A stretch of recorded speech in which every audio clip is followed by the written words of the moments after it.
परमात्मा को पाने तथा उसका वास्तविक लाभ प्राप्त करने के लिए पवित्र बाइबल में प्रमाण है कि प्रभु ने मनुष्य को अपना ही स्वरूप बनाया।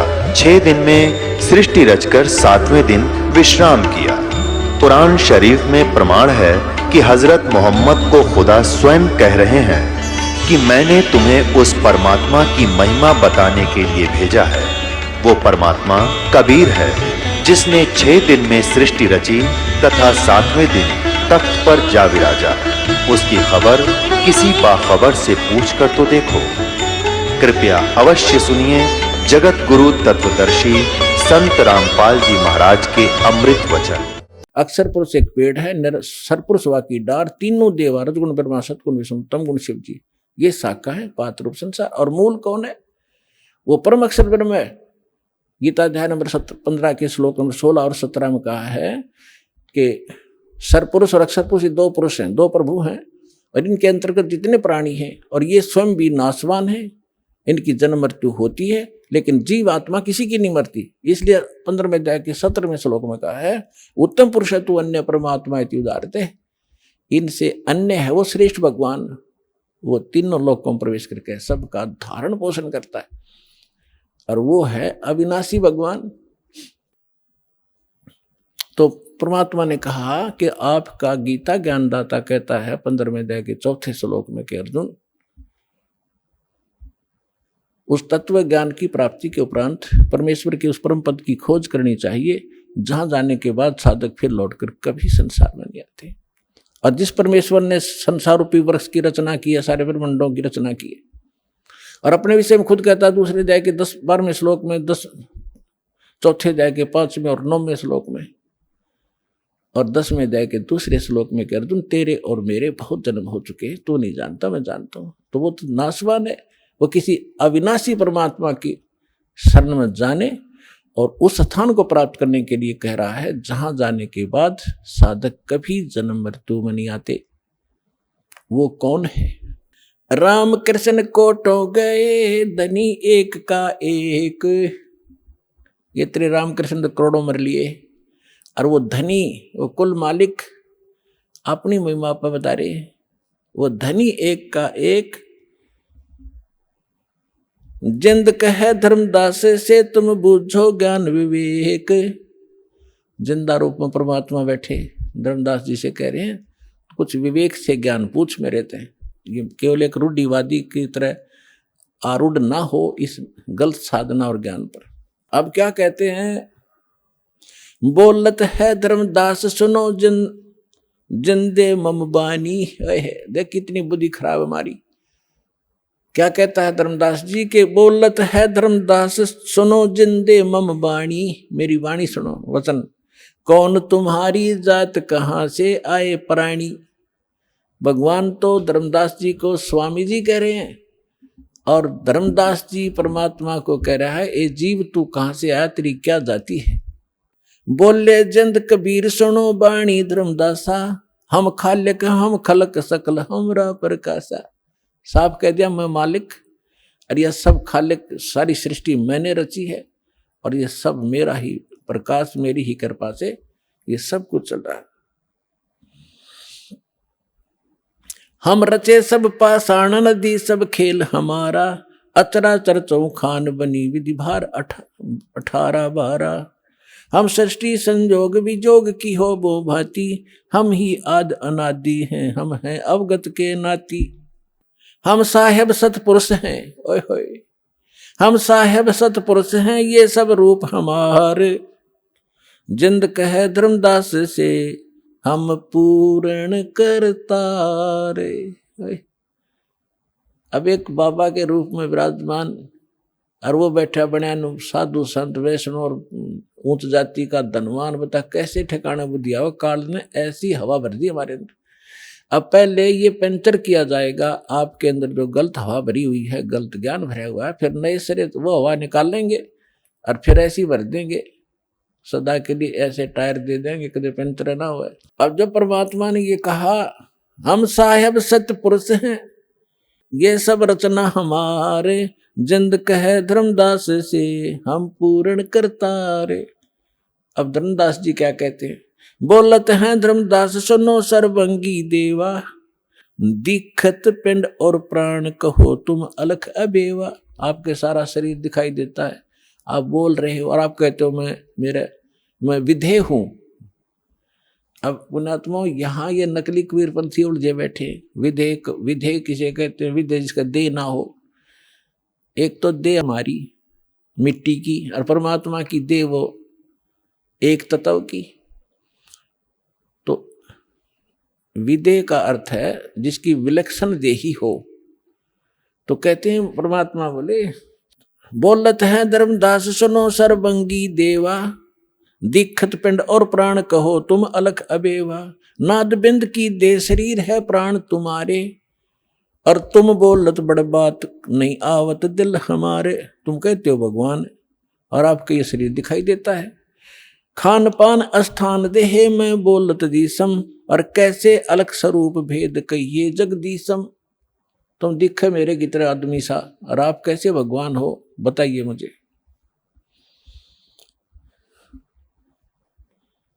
बोलत जिंद अबंद सकल गट साहेब सोही, निर्वाणी निज रूप सकल से न्यारा होई। हम ही राम रहीम करीम पूर्ण करतारा, हम ही बांधे से तू संग चढ़े पद्म 18।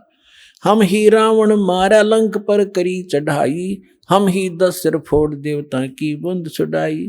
हम ही शक्ति से सती सीता और जति लक्ष्मण हनुमाना, हम ही कल्प उठाए करते हैं हम ही 6 माना। अब क्या बताते हैं परमात्मा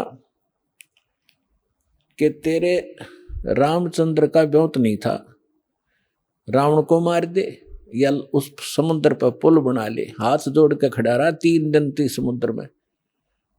जब हमने जाकर के वहां पूरी डिटेल बताई कि एक पत्थर एक पहाड़ के चारों तरफ रेखा खींच दी थी अपनी सोटी तय डंडी तय, और वो पत्थर हल्का कर दिया था, फ्लोटिंग बना दिया था सिद्धि तय।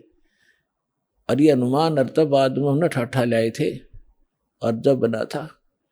और रावण मरे था, राम पर जब बखलकती अंदर से पुकार की थी हमारे को, जब हमने जाके तीर ठोका था, हम दिखाई नहीं देते, हमारी देह ऐसी है।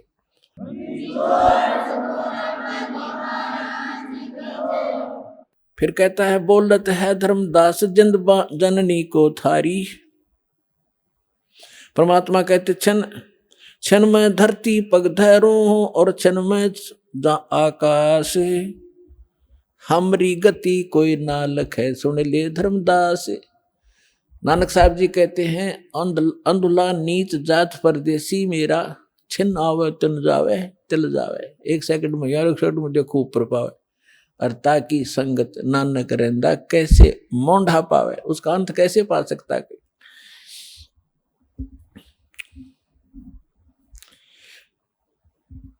बोलत है धर्मदास जिंद जननी को थारी।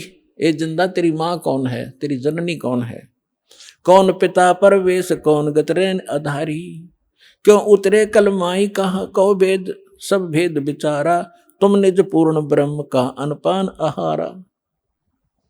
कौन तुम्हारा धाम नाम सुमरण क्या कहिए, तुम व्यापक कल माई तो कहाँ सायब रहिए। कौन देह स्नेह नैनन मुख नासा नेहा, तुम दिखत हो मनुष्य कौन विद जिंद विदेहा। तुम दिखो आदमी और कहते विदेह हूं मैं।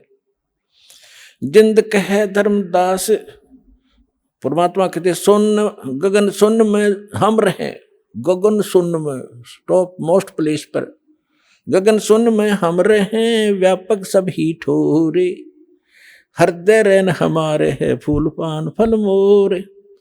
अब जैसे सूर्य आकाश में है और पृथ्वी पर व्यापक भी है, क्योंकि उसका प्रकाश उसकी उष्णता यहाँ पर भाव करी। परमात्मा कहते हैं मेरा एक निज स्थान सतलोक है, वहां मैं रहता हूं और मेरी जो शक्ति है वो सब जगह व्यापक है।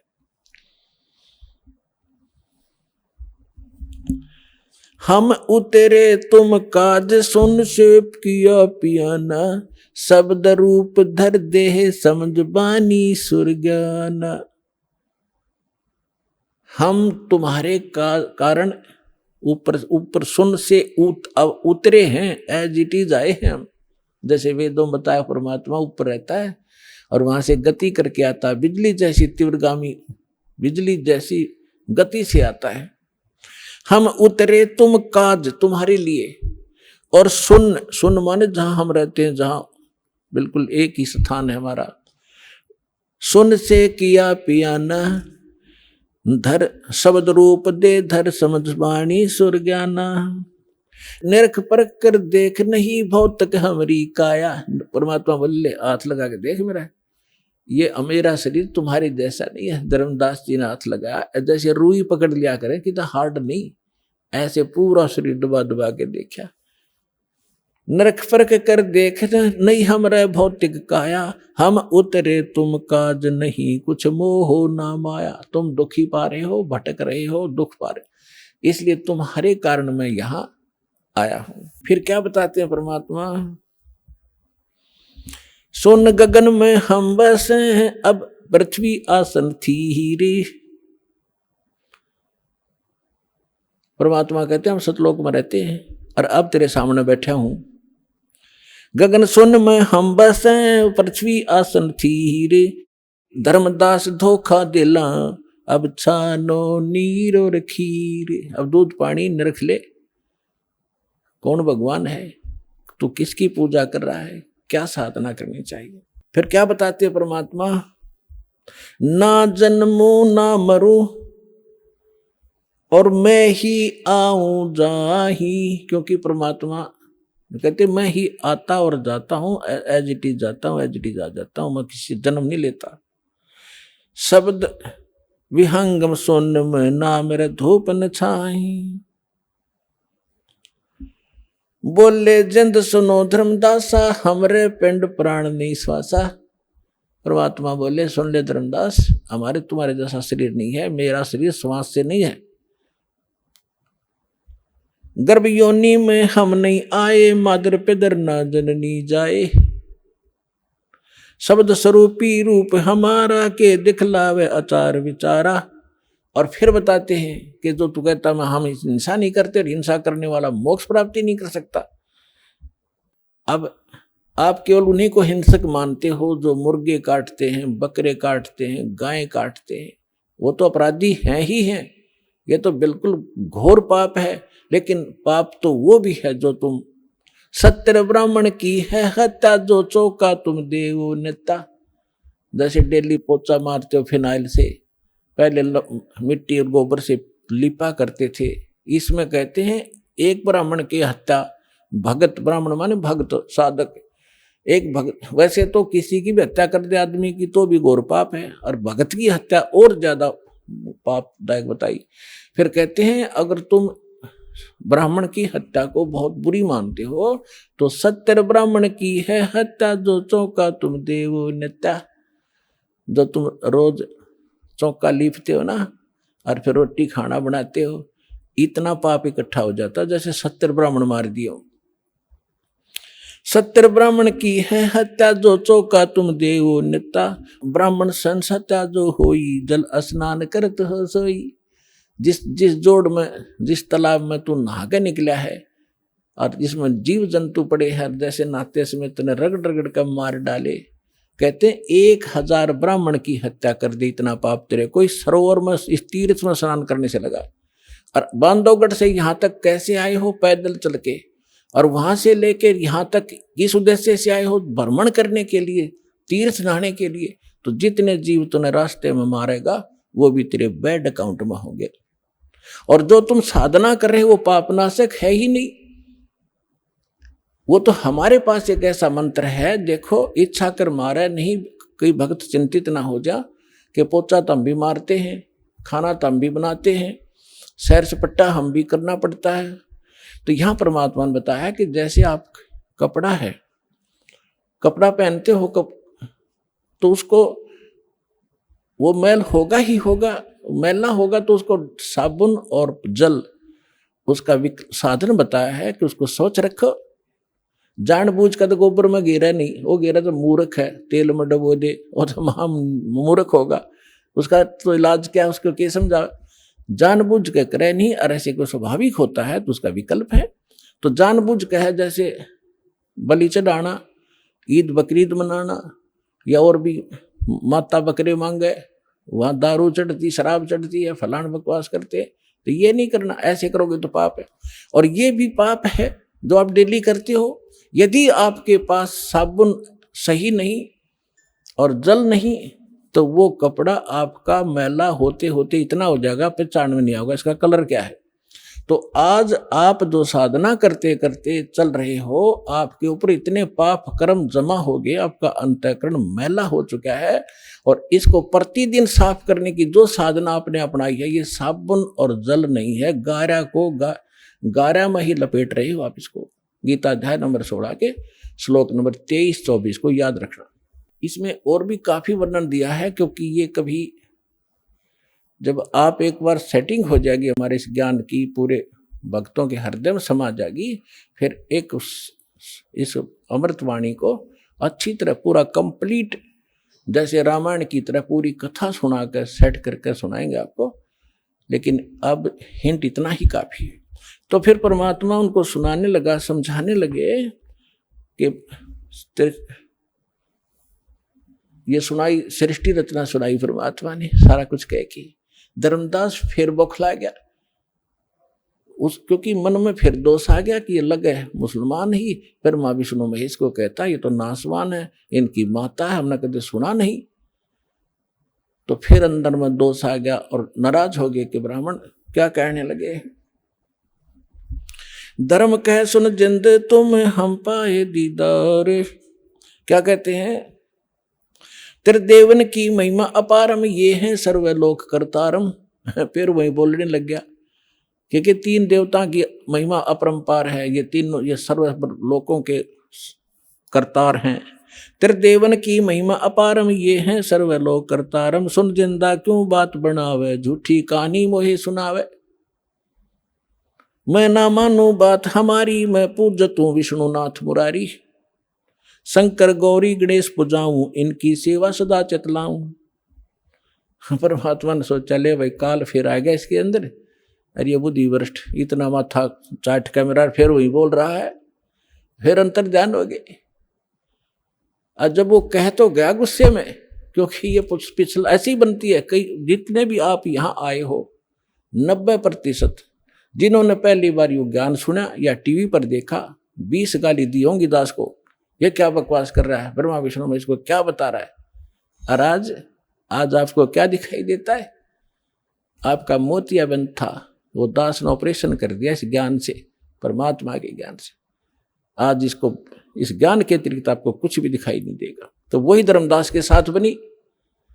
अब परमात्मा अंतर ध्यान हो गए, अंतर ध्यान हो गए। देखो जब तक लाइट है, एसी रूम में बैठे हो तो कोई दिक्कत नहीं, और लाइट से ली जा बिजली, और फिर देखा हालत आपकी, पसीने आ गए, हाहाकार मच गया। तो इसी प्रकार जो परमात्मा साथ बैठे थे, बड़ा काल दूर था, कोई परेशानी नहीं थी, कोई चिंता ऐसी नहीं सता रही थी। और जब भगवान वहां से हटे तो यह चिंता कि ऐसा ज्ञान अरब युग कभी नहीं आवे, क्यों दूसरी बार मैंने धिक्कार दिया तो बुरा हाल हो गया। तावारोवत धर्मनि नागर, कहाँ गए मेरे सुख के सागर। अति वियोग हुआ हमसे ती, जैसे निर्धन की लुट जा खेती। हम जाने तुम दे स्वरूपा, हमारी बुद्धि अंधगर कूपा। हमने तो आपको मनुष्य मान लिया हमारे जैसा, और हमारी बुद्धि तो अंधे झेरे कुएं जैसी है। भगवान हम कैसे उठ सकते हैं ऊपर को। हम तो मानो स्वरूप तुम जाना, सुन परमेश्वर का किया पियाना। हमने तो आपको अपने जैसा मनुष्य मान लिया। ये भगवान आप चले कहाँ गए, मुझे ये बता दो। बेग मिलो कर हूं अपघाता, मैं ना जीवूं सुनो विधाता। या तो जल्दी दर्शन दे दो, नहीं आत्महत्या करूंगा, मैं रह नहीं सकता। ऐसा ज्ञान सुना दिया, या पूजा कर नहीं सकता, आगे मार्ग मिला नहीं। अब शॉर्ट में बताऊंगा कि उस समय ज्यादा होगी। ऐसी बहुत बार घटनाएं हुई, बहुत बार, लेकिन बहुत शॉर्ट में बतानी पड़ती है क्योंकि समय, ये कथा अपार है और समय सीमित है, जीव की अक्षमता भी सीमित है ज्ञान ग्रहण करने की। इसलिए तो वहां से धर्मदास जी घर आ गए और बुरी तरह रोन, जैसे बच्चों के माँ बाप मर जाते। और उसकी पत्नी ने पूछा कि आप क्यों रो रहे हो, लेकिन वो बोल नहीं सके, क्योंकि जब मन भर आता है आवाज निकलती नहीं, तो सच्चे दिल के अंदर जब रोना आता है। अब आमनी देवी उनकी धर्मपत्नी ने पूछा, जी कैसे जल्दी आ गया, आप तो आपने तो बहुत समय लगाना था, 2 ढाई 3 महीने का टूर प्रोग्राम था आपका। वो बोल नहीं रहा, अंदर जाके अपने कमरे में मकान में ऐसे मुंदे मुंह गिर गया और ऐसे रोए जैसे बच्चों की माँ बाप दोनों मर जाते हैं, बुरी तरह तरफ तरफ कर होते हैं। आमनी ने सोचा, अपने मन में विचार किया कि हो सकता है मैं कंजूस हूं थोड़ी सी, ये दान धर्म घना करा करता है और मैं इसको टोका टाकी कर देती थी कि हिसाब का धर्म हुआ करता है, अब ज्यादा मत लुटाओ खजाना, बच्चे भी पालने हैं। तो हो सकता है इसका किसी ने रास्ते में धन चोरी कर लिया हो, यात्रा खर्च ना रहा हो, इसलिए वापस आ गया हो, और ये रो रहा हो इसलिए कि अब आमनी फिर इसका माथा ठनकेगा, आमनी का पैसे मांगूंगा तो वो कह रही है, जी कोई बात ना, किसी ने आपके धन चोरी कर लिया, कोई बात नहीं, आप और ले जाइए, कि परमात्मा ने तुम्हारे कमी छोड़ रखी है, बहुत धन है आपके, ले जाना, मैं कुछ नहीं कहूंगी। तो वो अपने हिसाब से सोच रही है कि शायद इसलिए रो रहा है। काफी देर रोने के बाद जब हल्का दिल हो लिया और वहीं से रोने लगा था, तब धर्मदास ने कहा, आमनी मेरा धन अगर निकल जाता, चोरी हो जाता, मैं नहीं रोता और ले जाता तेरे को समझा बुझा के, लेकिन आज मेरा वो धन गुम हो गया, चोरी हो गया, शायद मुझे मिला नहीं, और वो नहीं मिलेगा तो मैं जीऊंगा नहीं, संसार में रह नहीं सकता। तूने सारी कहानी बताई, सारा कुछ बताया, जो परमात्मा ने सृष्टि रचना सुनाई थी धर्मदास को। धर्मदास जी ने अपनी पत्नी को टू दी वर्ड सुना दी, वर्ड टू वर्ड सुनाई, सारी कथा बताई, नो घटना घटी। ऐसे महापुरुष मैंने हाथ लगा कर देखा, उनका शरीर कति तो रुई जैसा था। तो उन्होंने बताया, आमनी कहने लगी, आप व्यापारी होकर के, आप लाला होकर के, सेठ होकर के सौदा चूक गए, रामकृष्ण से कौन सी अपनी रिश्तेदारी थी, इनका ज्ञान सुना था तो ये अच्छे लग रहे थे, इनसे श्रेष्ठ ज्ञान सुना, आपने सौदा क्यों नहीं करा, चरण क्यों नहीं पकड़ लिया, आपने वाद विवाद नहीं करना चाहिए। धर्मदास कह रहा कि इसीलिए तो रो रहा हूं, मेरी बुद्धि वो पत्थर पड़ गए और इसलिए रो रहा हूं, मैं जिंदगी में पहली बार सौदा चुका हूं, जो घाटे का सौदा करके मैं घर आया हूं। दुर्भाग्य आ गया मेरा, उल्टे दिन लग गए मेरे, बहुत रो रहा है, 6 महीने हो गए रोते रोते। बाहर बैठ जा गली में, कोई काम नहीं, अयूं देखे महात्मा वो फिर आ जा, बहुत दूर तक जंगल में देखने जाता है। एक समय पता लग गया कोई साधु संत गांव से बाहर जंगल में बैठा है, बड़ा विद्वान पुरुष है, कुछ आशा की किरण उगी, जाके दर्शन किए, दर्शन से नहीं पहचान हो सकती, साधु वेशभूषा बदल लेता है वो, प्रसन्न ज्ञान से पता चलता है। अब धर्मदास जी ने प्रश्न किया कि महात्मा जी, ये ब्रह्मा विष्णु महेश के माता पिता कौन है, इनकी क्या जन्म मृत्यु होती है? तो वो महात्मा कहता है, ये तो अजरो अमर है बच्चा, अपने किसी ने बहका दिया, ये सर्वेश्वर है, इनके कोई माता पिता नहीं, अजन्मा है, ऐसे है। उठ कर चल पड़ा कि नहीं, रॉन्ग नंबर है, तो इसको कुछ नहीं पता, ये तो खाकी आदमी है, वो नहीं है जिसकी मुझे तलाश है। उस ज्ञान से पता लगा, फिर रो बुरी तरह, फैसला कर लिया भगवान या तो मिल जा, ना मरूंगा। तब उसकी पत्नी ने कहा कि ऐसे नहीं मरते, मरने से कौन सा मोक्ष हो जाएगा, आप बताओ ना, वो मिलते कुछ तो उन्होंने बोला होगा वार्ता में, तो परमात्मा ने प्रेरणा की आमिनी में, आमिना के आमिनी देवी में तो धर्मदास में प्रेरणा की। अको हो वो ये कह रहे थे कि जहां भी धार्मिक अनुष्ठान होते हैं, भंडारे होते हैं, साधु संत भक्त इकट्ठे होते हैं, वहां मैं पहुंच जाता हूं अपना ज्ञान सुनाने के लिए। तो आमनी बोली, जी भंडारा ही कर दो फिर। उसने 1 दिन का कहा था, आमनी ने, धर्मदास जी ने 3 दिन का रख दिया कि पता लगते लगते देर हो जाती है, तीसरे दिन तावेंगे। तो 3 दिन का भंडारा कर दिया, साधु संत भक्त आमंत्रित कर दिए, दूर दूर देश से आने लगे। तीसरा दिन चला गया, सभी साधु भगत संत आहार करके जाते रहे। तीसरा दिन आफ्टरनून हो गया।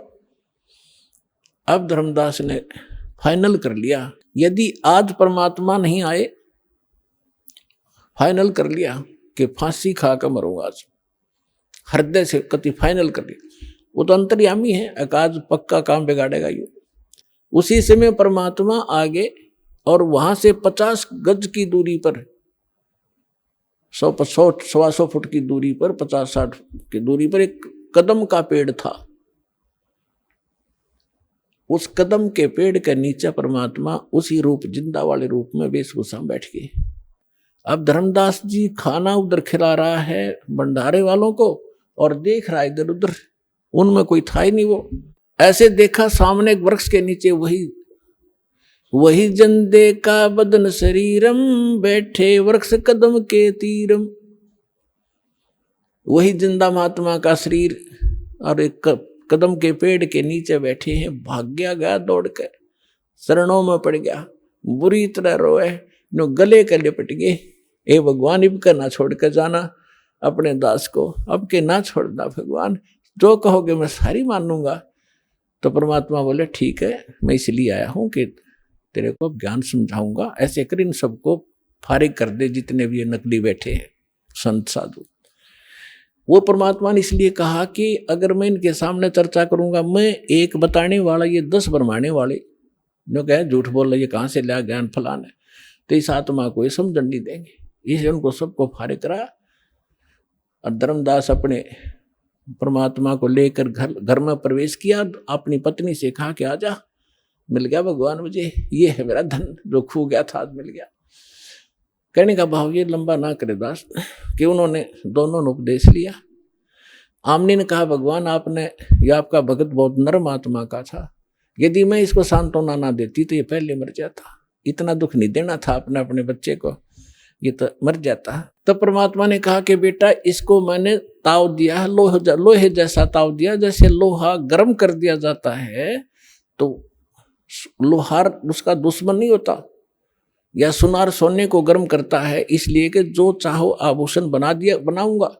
और ये पहले काल का एजेंट बन रहा था, मेरी एक नहीं सुना था, सारी बात साची मान लेता और फिर जो ना मुकर जाता था।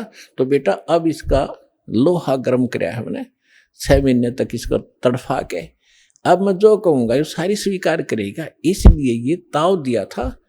अब ये सारी बात सुनेगा, मैं साथ था इसका, मरने थोड़ा देना था इसको। तो फिर दोनों ने उपदेश लिया।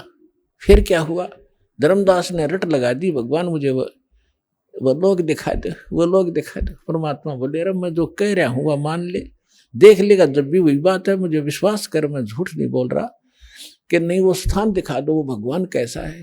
परमात्मा ने खुद कह भी दिया कि मैं परमात्मा हूँ, मैं सारी सृष्टि का रचनहार हूँ, लेकिन ना जची। तो परमात्मा ने कहा ठीक है दिखाऊंगा, कभी समय आने दे। एक दिन परमात्मा आए और उनको लेकर के सतलोक गए, शरीर वहीं रहा। ऊपर जाकर दिखा के लाए, जो वहां जाकर जो नीचे से साधु परमात्मा जिंदा रूप में थे, सामने वही तख्त पर बैठे दिखाई दिए, और उनका शरीर बहुत तेजों में था। और वहां की सारी सृष्टि देखी, वहां से ही स्त्री और पुरुष गांव के गांव बसे हुए हैं, बहुत सुंदर महल हैं, बड़े सुंदर शरीर हैं उनके, और सुंदर आभूषण पहनते हैं, बड़ा प्यार से रहते हैं। तब धर्मदास ने कहा भगवान मुझे यही रख लो, हे परमात्मा आप तो सचमुच मतलब मूर्ख हूँ, आप स्वयं मालिक हो, हे भगवान मुझसे गलती हुई, माफ करो, मुझे यही रख लो। परमात्मा बोले नहीं, आपको वापस जाना पड़ेगा, आप भक्तिहीन हो चुके हो। मैं ऐसा मंत्र सतनाम दूंगा 2 अक्षर का, और फिर सार नाम दूंगा, इनकी भक्ति से, इनकी साधना से जो मैं विधि बताऊंगा, शीघ्र धनी हो जाओगे। और फिर यहाँ जाना बच्चा, फिर मेरा गवाह बना, आपके भाई बहनों को बता कि सचमुच वास्तविकता क्या है। तो वापस भेजा। 3 दिन बीत गए इसी कारण में। 3 दिन तक सब रिश्तेदार इकट्ठे हो गए कि धर्मदास कोमा में गया, पागल हो गया, बेहोश हो गया, जादू जंत्र करनिया महात्मा इनके घर पर आता था। अब जो ही तीसरे दिन होश में आया, सारे आसपास बैठे। यदि वो आसपास ना बैठे होते तो वो इन्हों सोचता स्वप्न होगा, और वो देखा तो सचमुच तो मर चुका, ये उन्होंने तो मरा मान लिया, लेकिन श्वास चल रहे थे, अचेत थे। तब धर्मदास को विश्वास हुआ और परमात्मा ने बताया कि मैं काशी में आया हुआ हूं, बनारस में, वहां धानक रूप में रहता हूं, जुल्हे का काम करता हूं। अब यह तसल्ली हो नहीं कि वो भगवान यहाँ रह रहा होगा। तो जितने भी सब रिश्तेदार थे वो तो खुशी मनाई, भाई धर्मदास जीवित हो गया, चोखा धन्य है भगवान। फिर वहां पहुंचा, जाके बनारस में देखा भगवान सामने, ओए होए वही बैठे जो के नो चरणा में पड़ गए। पहले प्रथम मंत्र दिया था, फिर सतनाम दिया, धीरे सार नाम देकर फिर कसम दिला दी, धर्मदास मेरी लाख दुहाई, ये सार मूल ज्ञान जो मैं तुझे बता रहा हूं अभी कहीं बताना नहीं, और ना ये सतनाम देना किसी को, ना सार नाम देना, नहीं तो धर्मदास तेरी मेरी लाख दुहाई, सार नाम की तबार ना जाई, मूल ज्ञान बार जो पढ़ी, बिजली पीटी हंसनी तरही। और ये सार नाम को तब तक छुपाई जब लग द्वादश पंथ ना मिट जाई। कलयुग बीतते 5500 पाचा, जब मेरा वचन होगा साचा। चौथा युग जब कलयुग आई तब हम अपना अंश पठाई और फिर हम पूरे विश्व को पार करेंगे। धर्मदास ये छुपा के रख।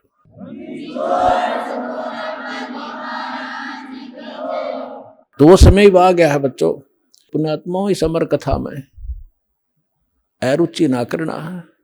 असंख्यों युगों के बाद तुम्हारा बिल्ली के बागों छीका टूटा है, ये इसको छक छक कर खा लो और कल्याण करा लो।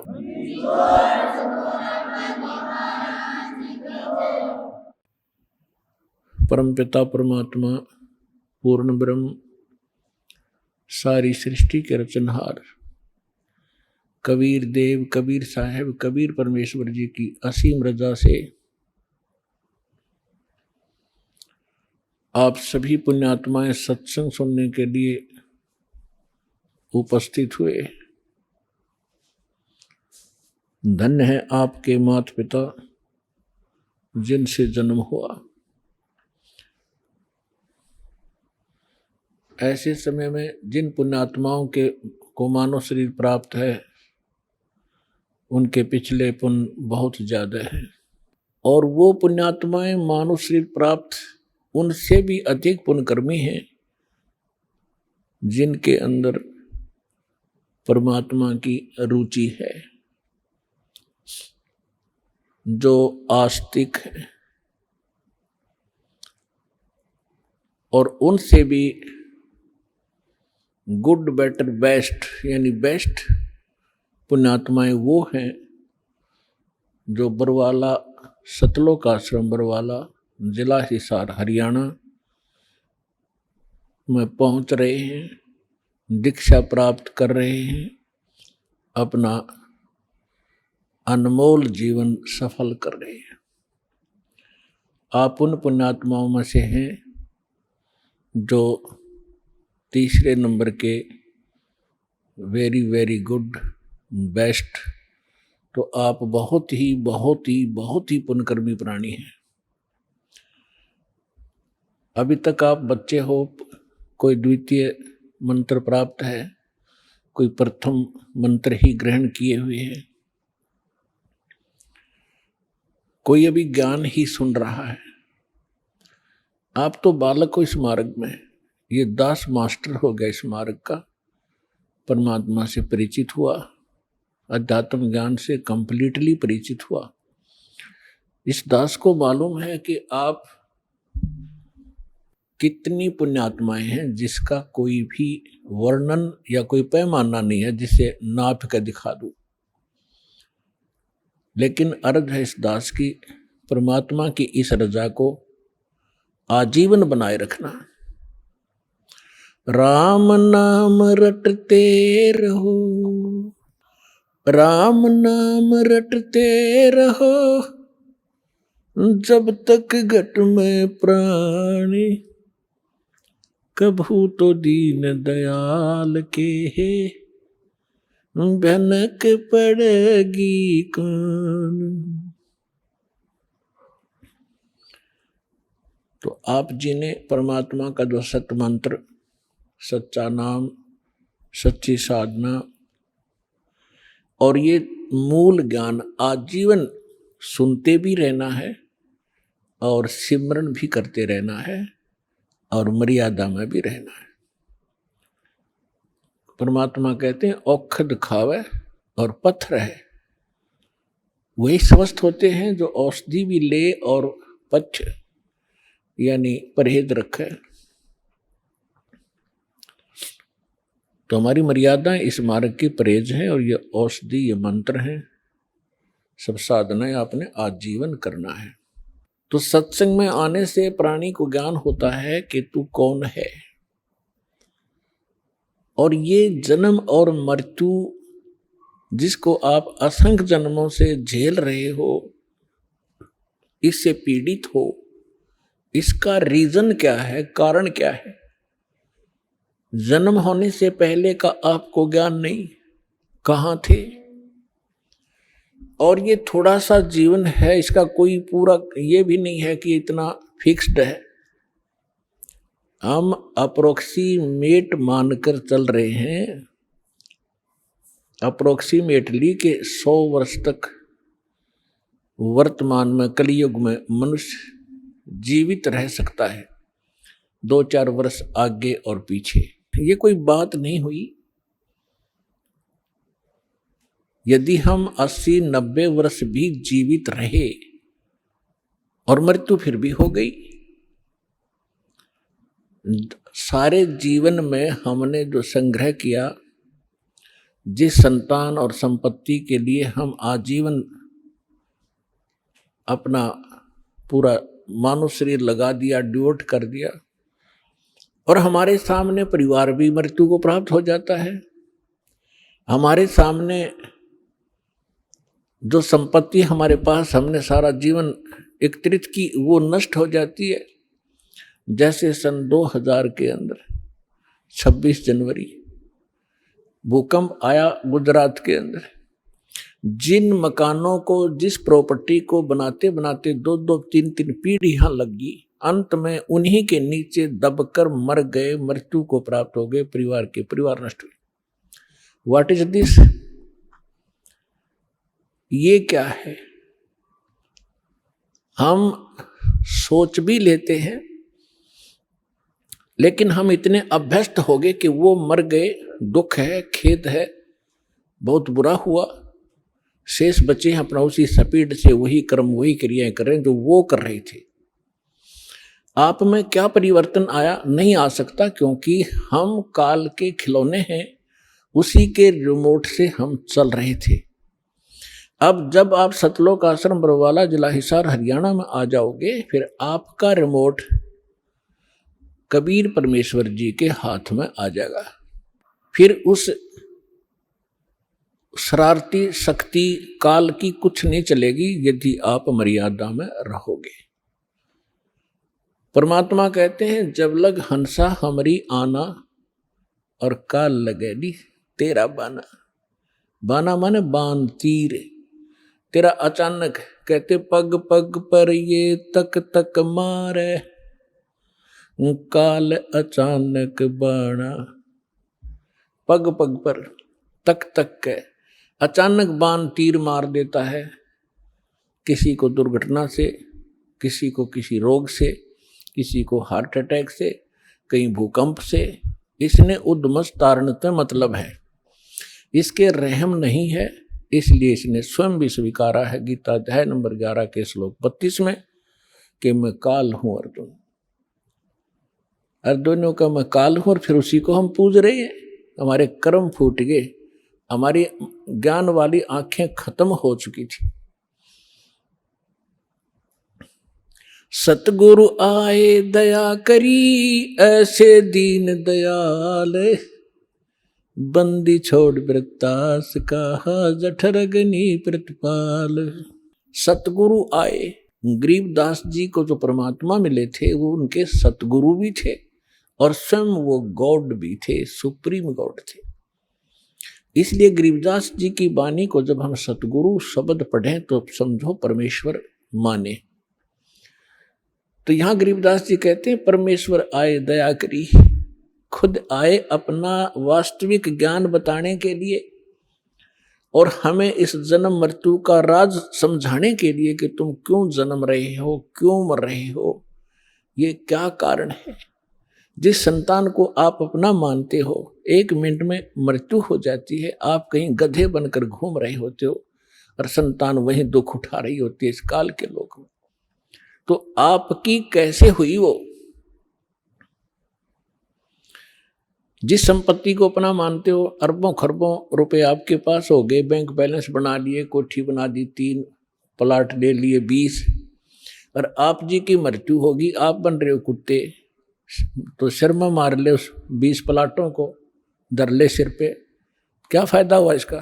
तो परमात्मा ने आके हमें जगाया है कि झूठे सुख को सुख कहे ये मान रहा मन मोद, ये सकल चबीना काल का भाई, कुछ मुख में कुछ गोद, ये काया तेरी है नहीं, ये माया कहाँ से हो, चरण कमल में ध्यान रखो, इन दोनों को खो। जब ये बॉडी तेरी नहीं है, इसको भी छोड़ के त्याग के जाएगा, तो ये भले आदमी, इस संपत्ति को तू अपनी कैसे मान बैठा? ये बुद्धि कहाँ से लाया तू? तो पुण्यात्माओं, सत्संग सुनने से आत्मा में एक प्रबल शक्ति आती है, एक जागृति आती है, इसको एक विशेष प्रेरणा होती है कि सचमुच ये कर क्या रहे हैं हम। ठीक है, कुछ हमारी मजबूरियां हैं क्योंकि हम विवश हैं। अब इस व्यवस्था के कारण हम सब कुछ जान भी लें और फिर भी कोई दाल नहीं गलती हमारी, क्योंकि जब तक समृद्ध शक्ति साथ नहीं होगी हम इस दलदल से निकल नहीं सकते। चाहे कोई दलदल में धंस गया, उसको मालूम पड़ गया, चाहे पहले नशे में गिर गया, नशा उतरने के बाद उसको पता भी चल गया कि मैं तो इतना दलदल में हूं और जितना हाथ पैर मारता हूं नीचे को जा रहा हूं, तो उस ज्ञान से भी कोई लाभ नहीं हुआ। उसको निकालने वाला बाहर चाहिए, दलदल से बाहर, और उसके बांध कर रस्सा घसीट के बाहर डाले। तो आप और हमारे साथ भगवान ऐसे करेंगे, पहले आपका नशा उतारेंगे कि तुम कहाँ बैठे हो, क्या कर रहे हो सारा जीवन, और उद्देश्य क्या था इस मनुष्य जीवन का, और फिर ये सतनाम का रस्सा आपका बांध देंगे काखा के नीचे, और फिर घसीटेंगे आपको, इसे बाहर निकालेंगे धीरे धीरे। ऐसे निकालना पड़ेगा कहीं आपको दुख भी ना हो, और सतलोक जाकर बैठा देंगे आपको। तो वहां जाने के बाद पता चलेगा सचमुच हम सतलोक आ गए। ऐसी दया बख्शेंगे आपके ऊपर यदि आप ऐसे भक्ति करते रहे।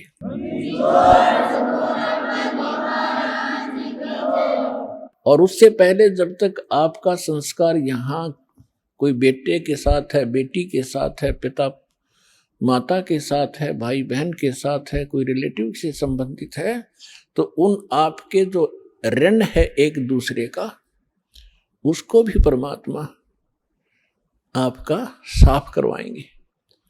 इसी जन्म में ऐसे तरीके से आपको यहाँ से ऋण मुक्त कराएंगे, आपके संस्कार खत्म किए जाएंगे, ताकि आपका फिर पुनर्जन्म यहाँ ना हो। तो उसके लिए मर्यादाएं बताई हैं, इन मर्यादाओं का आप जी पालन कीजिए और अपने संस्कार घटाइए। हम आज तक अपने संस्कार बढ़ा ही रहे हैं। कोई रिश्वत लेता है, कोई मिलावट करता है, कोई झूठ बोलता है, कोई चोरी करता है, कोई अन्य बकवाद करके हम अपने संस्कार बढ़ा रहे हैं। जैसे आज आपने किसी से रिश्वत ले ली, चोरी कर ली, आपने उसका देना पड़ेगा। तुमने दरगाह का मैल नहीं देखा, धर्मराज के तिल तिल का लेखा। तो वो भोगने के लिए भी कोई उसका गधा बनेंगे, किसी का बैल बनेंगे, किसी की भैंस बनेंगे। दूध नहीं देंगे तो इंजेक्शन ठोकेंगे, ना लठ मारेंगे, और सारा पाई पाई पूरा करना पड़ेगा। तो ऐसी समस्या, ऐसा ये झंझट मूर्ख आदमी मोल लेगा जब ज्ञान हो जाएगा। अनजान पड़ने की गलतियां माफ होती है, परमात्मा क्षमा करेंगे। प्रसंग परमात्मा का चल रहा है। आज सुबह के सत्संग में भी आप जी को यही ज्ञान सुनाया गया था कि परमात्मा सबसे पहले हमने भगवान को पहचानना पड़ेगा, और भगवान के पहचानने के लिए हमने कुछ आधार बनाना पड़ेगा। आधार दो दास ने बताए हैं कि एक तो थ्योरी, एक प्रैक्टिकल। अपना प्रैक्टिकल ना हो तो किसी और ने कर रखा हो और हमने भी वैसे ही करना है, तो जो उसका रिजल्ट थ्योरी से मिल रहा है तो आपका भी मिलेगा, आप ऐसे करोगे। तो जो हमारा जो सिलेबस है, जो हमारा थ्योरी है, वो हमारे सदग्रंथ हैं सभी पवित्र धर्मों की, पवित्र चारों वेद, पवित्र श्रीमद् भगवत गीता, पवित्र 18 पुराण, पवित्र श्री गुरु ग्रंथ साहिब, पवित्र कुरान शरीफ, पवित्र बाइबल। पवित्र बाइबल जो है चार पुस्तकों का संग्रह है। 4 पुस्तक हैं, जबूर, इंजिल, तौरात और कुरान ना। कुरान तीन पुस्तकों का संग्रह है, 3 पुस्तकों, चौथी कुरान इनसे अलग है। तो ये पवित्र जो सदग्रंथ हैं, ये हमारा आधार है भगवान को पहचानने और जानने का। तो इसी के आधार से, और जो इससे हटकर जो विशेष ज्ञान है, जो स्वयं परमात्मा के द्वारा दिया गया है, प्रभु दत्त है, वो है सच्चिदानंद घनब्रह्म की वाणी, यानी कबीर वाणी। कबीर शब्दावली, कबीर सागर, कबीर बीजक, कबीर दोहावली, कबीर शब्दावली, और उसके साथ साथ उन महापुरुषों के एफिडेविट रूप अमर वाणी, जिनको परमात्मा मिले, जिन्होंने अपना प्रैक्टिकल उसमें लिखा है, अनुभव लिखा है। आदरणीय धर्मदास साहिब जी, आदरणीय मुलुकदास साहिब जी, आदरणीय नानक साहिब जी, आदरणीय दादू साहिब जी, आदरणीय गरीबदास साहिब जी, गांव छुरानी, जिला जज्जर, हरियाणा वाले, आदरणीय गीसा दास साहिब जी, गांव खेखड़ा, जिला बागपत,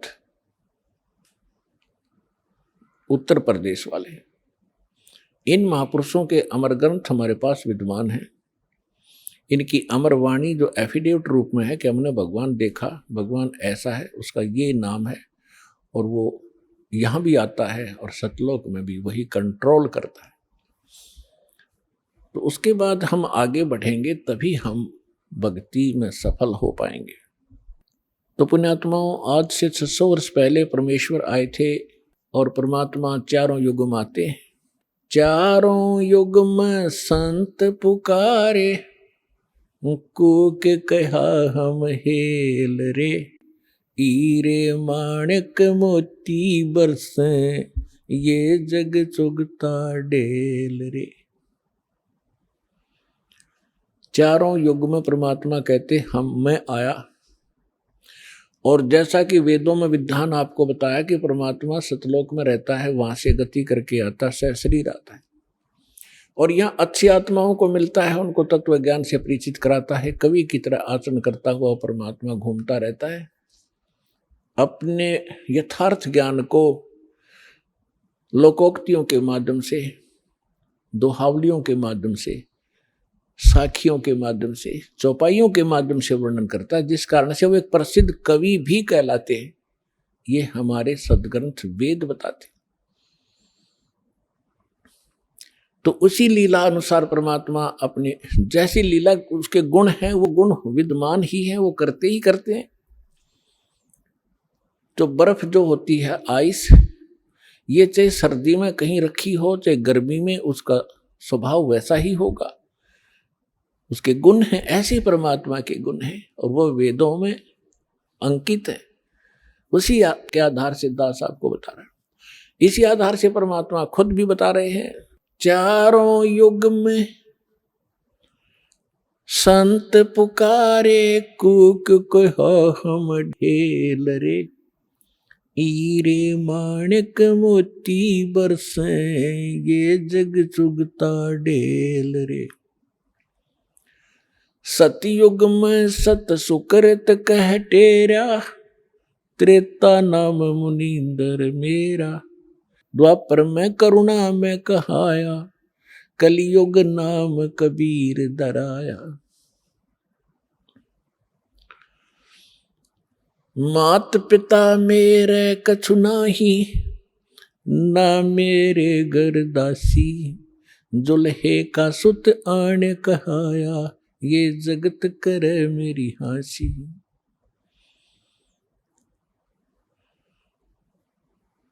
परम पिता परमात्मा ने बताया है कि मैं चारों युगों में आता हूं, अपना यथार्थ ज्ञान करवाता हूं, लेकिन जिस समय आप यहां सतलोक से बिछुड़कर मेरे से आए, उसी दिन से आप बहुत दुखी होने लगे और काल भगवान ने आपके ऊपर त्रिगुणमयी माया का इतना प्रभाव कर दिया, आप भूल गए अपने मूल स्थान को। आप इसी रंग में रंग गए, इसी प्रोसेस को, जन्म और मृत्यु को, गधे कुत्ते बनने को आपने अंतिम मान लिया, क्योंकि आपके पास कोई विकल्प नहीं रहा, आपके पास कोई दूसरा ज्ञान नहीं था। ये अज्ञान आपके हृदय में ठोक ठोक कर भरवा दिया काल भगवान ने। अपने आत्माओं, अब 3 युगों के अंदर जीव पार कम होते हैं और चौथा युग जो कलयुग आता है, और उस कलयुग का भी ये प्राइम टाइम है। इसको बिचली पीढ़ी कहा है परमेश्वर ने। परमात्मा ने कलयुग को 3 चरणों में बांटा है। प्रथम चरण वो है जो परमेश्वर स्वयं आए थे, और ये बिचली पीढ़ी है, इसको दूसरा चरण है।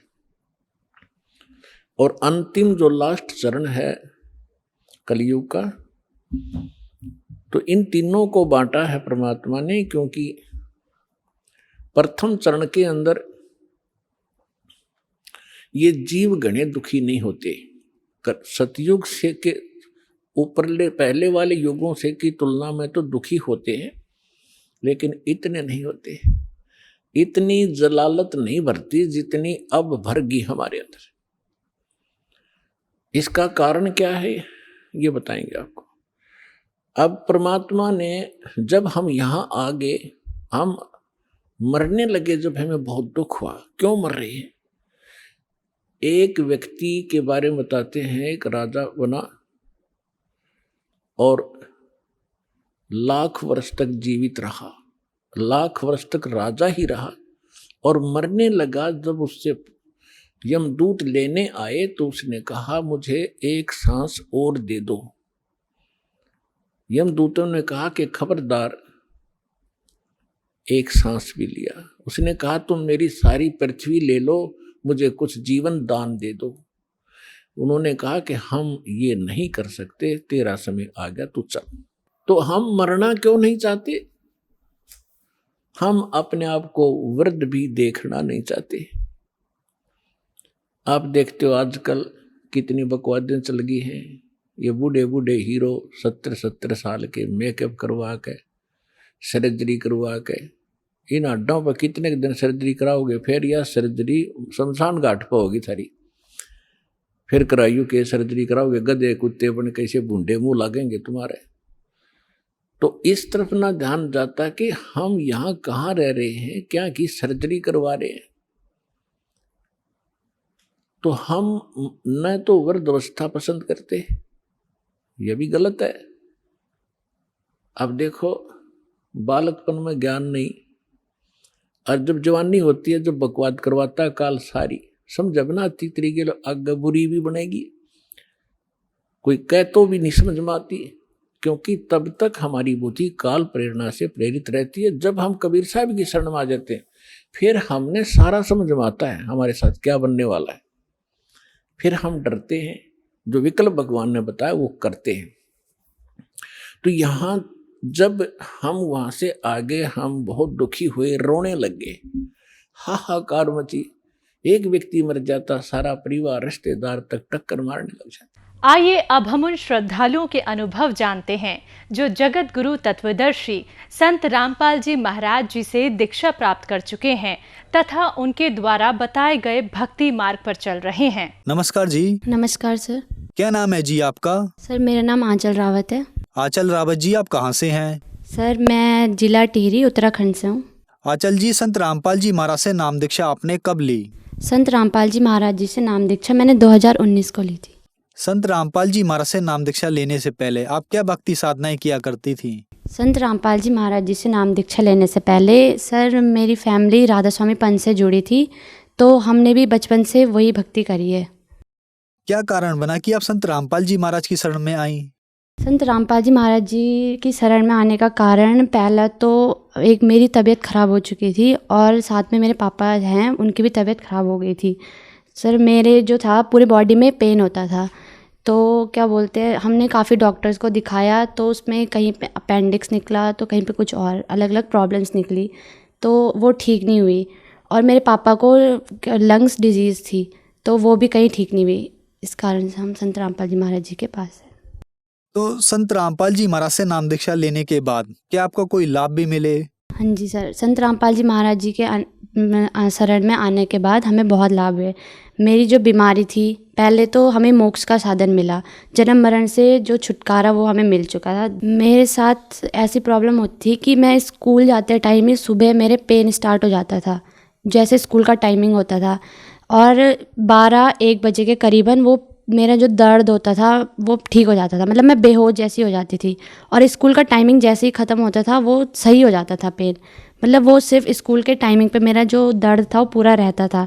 दूसरा, मेरे पापा जी की जो तबीयत थी वो थी, उनको खून की उल्टियाँ होती थी, तो वो जो डॉक्टर में दिखाया तो डॉक्टर ने उन्हें ये बताया कि वो फ़ॉरेन में कहीं ऑपरेशन करवाएंगे तो ही ठीक होंगे, यहाँ उसका कोई ऑपरेशन का कोई इलाज नहीं था उसका। उनके लंग्स में कुछ प्रॉब्लम थी, वो उनके लंग्स में जो थे छेद थे हो रखे, तो उस वजह से उनको खून की उल्टियाँ होती थी। तो इस वजह से डॉक्टर ने उन्हें फ़ॉरेन रेफ़र मतलब बोला कि वहाँ जाके ही वो ऑपरेशन होगा, यहाँ उसका ऑपरेशन नहीं है। डॉक्टर ने ये बोला था कि एक लंग जो है पापा का वो पूरा ख़राब हो चुका है, वो काटना पड़ेगा।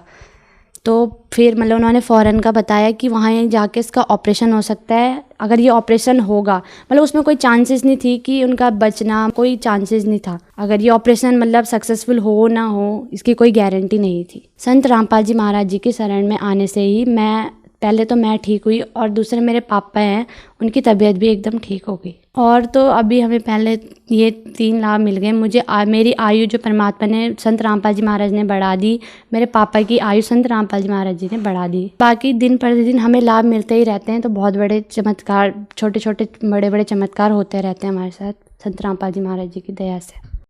संत रामपाल जी महाराज से नाम दीक्षा लेने के बाद आपको बहुत सारे लाभ मिले। हम आपसे एक बात पूछना चाहते हैं कि आपने बताया कि पहले आप राधा स्वामी के सत्संग में जाते थे, तो राधा स्वामी में और संत रामपाल जी महाराज में आपको क्या अंतर नजर आया?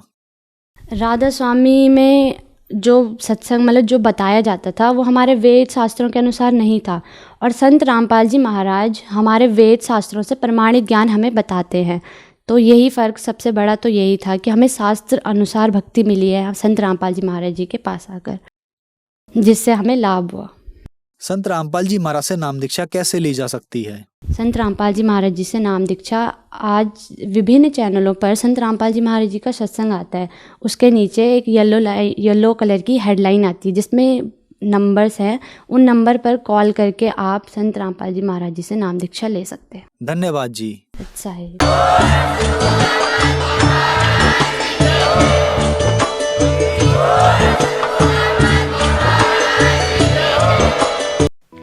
आप सुन रहे थे जगत गुरु तत्वदर्शी संत रामपाल जी महाराज के मंगल प्रवचन। अधिक जानकारी के लिए संपर्क करें